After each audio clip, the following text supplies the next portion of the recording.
When I started grad school at USC for film, we had a student who moved in with us, and my brother's 10 years younger than me, so we had a student named Taro who lived with us, and he quickly became a core member of our family. He was 14 when he moved in, so he was a year older than my brother, but they were best friends, and their language of communication, as little boys these days do, is through video games.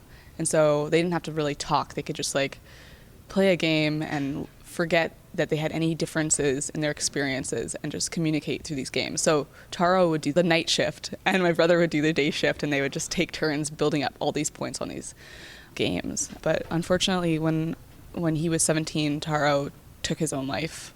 He died by suicide, and it was a real shock to my family and to me and to my brother, and none of us had any knowledge that he was struggling with anything. We obviously still do not know what the context of it was. It came as a surprise and a shock, and things that we just took as growing up as a teenager, especially someone who's from a different country, living in Canada. There's things that culturally are different, but also language and different social interests. And Taro definitely flourished in a virtual space. And so when I started working in VR, I kind of got into VR right after that happened. And I started working for Nani de la Peña, and she's known as the godmother of VR. She's a force, and I joined her team and started producing for her, and I kind of threw myself into that world in a way to distract myself from my actual life. But the whole time I was traveling with Nani, I kept thinking, man, Taro, if he had lived just a little longer, would have freaking loved virtual reality. To imagine his ability to touch and interact and move through virtual spaces that he loved so much already just on a screen, to then put him into that world. So I thought, wouldn't it be cool to honor him in VR? So that was the basis of my exploration of his story in VR. And the National Film Board came on as a producer of Homestay, and we tried lots of different ways of telling the story and finally landed on this way, which I think it might not be the coolest, flashiest way of telling a VR story, but what it really does is it allows the audience in a VR experience is able to walk through this story, and as they do, they're able to come to terms with my own story of grief and understanding, but also it gives them enough space to kind of apply it to whatever they might also be struggling with. Yeah, and I think virtual reality is a spatial medium, so how do you translate these emotions and these experiences into spatial metaphors that perhaps touch into a deeper emotion? And so use of color, lots of grays, scenes of fall, leaves falling. It's like the time of season when everything is kind of winding down towards winter. It's really like all these metaphors for death that is universal in many ways. We all die. But in this particular case, there was very specific experience of suicide, which suicide is an experience that it's sort of like being initiated into a club that you really don't want to be a member of, which, I've experienced 3 suicides myself. And it's something that when you go through that experience, it's kind of hard to know what it's like unless you've been through it, which then puts a certain amount of cultural taboo to even talk about it, because people don't necessarily have a context to really understand even how to respond or what to say. So you're kind of stuck with something that is an experience that you can't really communicate. So I think this experience is probably it's the closest that I've seen.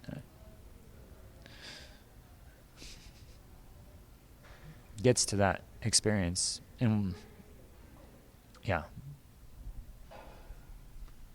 Yeah, it's heavy. It's funny, sharing this piece, it's really personal and very vulnerable. So I have to really separate myself from the experience of seeing it shown. So I have to put a little bit of a wall up. And so it's very... You don't have to have a wall here, though. I know. And I appreciate the ability to talk about it in a real way, because, it's so hard. It's been such a hard process making this piece. And, I think when I set out doing it and I pitched it to the NFB and they came on as producers, I was like, I can do this. I'm able to tell this story. I have to. But it was really hard. And especially talking about Taro with a team throughout the process, and just having moments where I was like, I don't know if I'm strong enough to actually do this. Like, it is so sad and so disappointing. And the process of telling the story in VR was interesting because I do come from documentary.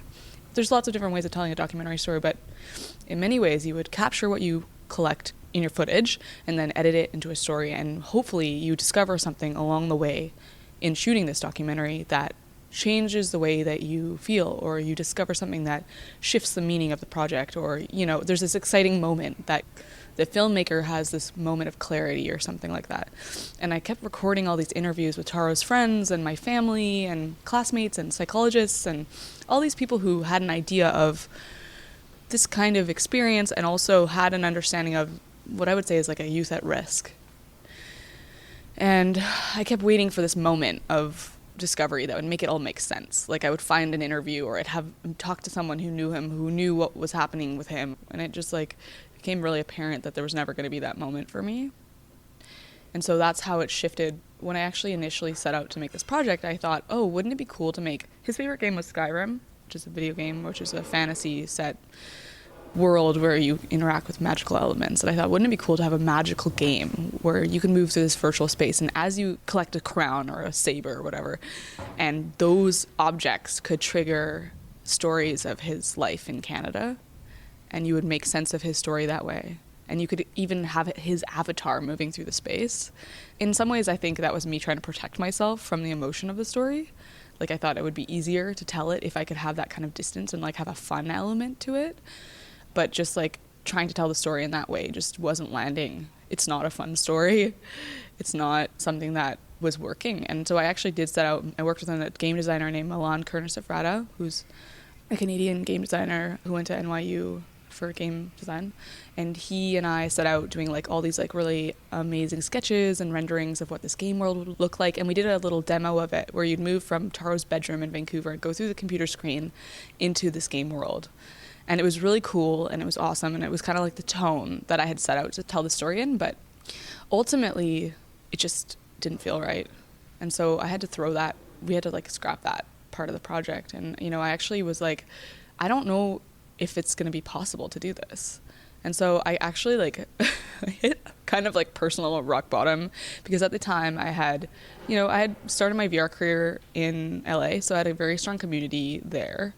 And then to work with the National Film Board of Canada, I moved back to Vancouver, and also simultaneously was applying for an American work visa. And so I wasn't really in my community that I had been before. And, you know, as you all know, you know, we're all in emerging tech. Probably if you're listening to this, you're interested in it, or at least an active member in some way. And there's a sense of a race or a need to create quickly, to get things done, to get it out there, because tech is this whole thing. There's this energy that you need to get things out there, to get seen, so you can get into the conferences, so you can have your work seen at festivals. Like, it's this frequency of creation that is really, especially as a creator, like, can be really stressful. And so meanwhile, I'm in Vancouver. I'm actually living in his room in Vancouver at my parents' house while I'm working on this project. I'm away from my partner. I'm away from my support system that I'd created in LA from school and from working in LA. Not to complain about Vancouver, like, Vancouver's an amazing place, but I just felt like I was working on this really deep, dark project, and I didn't have people around me who understood the complications of the technical side of it too, and like the nerves that I had around whether or not I'd actually be able to do it. And so I started to question the story itself, because there was never any solid answers. And then on top of it, I wasn't finding the right technical way of telling the story. So I ended up partnering with, I actually did a lot of really crazy stuff during the process of making this project. I worked with an incredible animator named Kaho Yoshida, who is a Vancouver illustrator and animator. And she and I worked together, and she made beautiful painted renderings of Taro in our house, in our family house, his classroom, and also in the game world, and created avatars. And a huge part of the story that I had to leave out was that he was actually from the part of Japan that was affected by the tsunami, and he actually died about a year after the tsunami. And so that was a big part of our story, you know. And I did end up having to leave that out because there was just so many things I wanted to talk about but didn't have time to. And so we actually did tilt brush, like the tsunami waves would come over and like wash the viewer over, and then you would have this moment of contemplation after the whole world would have been destroyed by water. And that was like water and paper were the two textural elements I was really interested in exploring in the project. And so that ultimately didn't fit either. But Kaho herself has been an international student. So she brought a very personal experience into the project. She grew up in Tokyo, which obviously is a huge city. And she moved to small town Ontario and lived with several families there. And her experience really enlightened me to some of the challenges that international students face, especially when you're young, alone, not speaking the language, not sure what the boundaries of family and paid relationships are. Like, you are paid as a homestay host. It's not a lot of money, but it's still like a transaction, right? So it's complicated. And so anyways, I did that with Kaho. And then one of the other things I did was I worked with Katie Newton and Corinne Sukup from the Stanford D School. They're researchers. And this is one of the weirder things that we did during the experience. Katie and Corinne used Homestay, which was then called Taro's World, as a way of exploring how people connect with virtual reality stories. So we ended up building in New York a set of Taro's bedroom. And they hired actors to play Taro and members of my family, decorated the room so it looked actually like my house, had things like Skyrim toys and anime and video games around the room, framed photos of my family. Like, it was art directed like it was my house.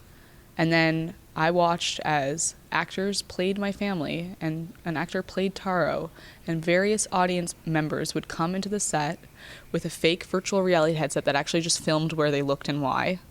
The idea was there was the whole room, and they could look around the whole room, or they could cut it in half with a black wall, so they would only have half of a field of view, and then they actually reduced it. And so all the different people had different ranges of view and different amount of things happening in those spaces. So after each time they went through these experiences, they would measure and ask them questions about what engaged them and how. So Karen and Katie ended up writing this like incredible document called The Storyteller's Guide to Virtual Reality that was on Medium, that you might have read it. It's really cool. But for me, it was a very strange experience. Like, to see people interacting with maybe the most tragic thing that's ever happened to me in just like a very strange, surrealist way. I don't know how to really... What I'm getting is that there's been a number of different iterations or things you've had to go on your own journey of creating this experience, where the virtual world of Taro's life, and then, having this whole surrealist depiction of your home recreated on stage with actors to do a study about virtual reality. And then eventually you get to kind of like this sparse paper town world that's really gray and dark, and music that's really evocative of this sadness. And it's your first person narrative. You're telling the story from your perspective. The thing that was really striking to me was just how the leaves were the kind of through line throughout the entire story. Of the leaves were the point where you could interact. And at first it was kind of a new construct, because I didn't know, like, you were talking and I was like, oh, I don't know if I push this, if she's going to stop talking. But there's a disconnection between the narrative that's being told through the audio and what you're saying, and the visuals that were coming in, and they're kind of operating at their own pace, where I was like, okay, well, I can control the visual experience of this without messing up or missing anything of the audio.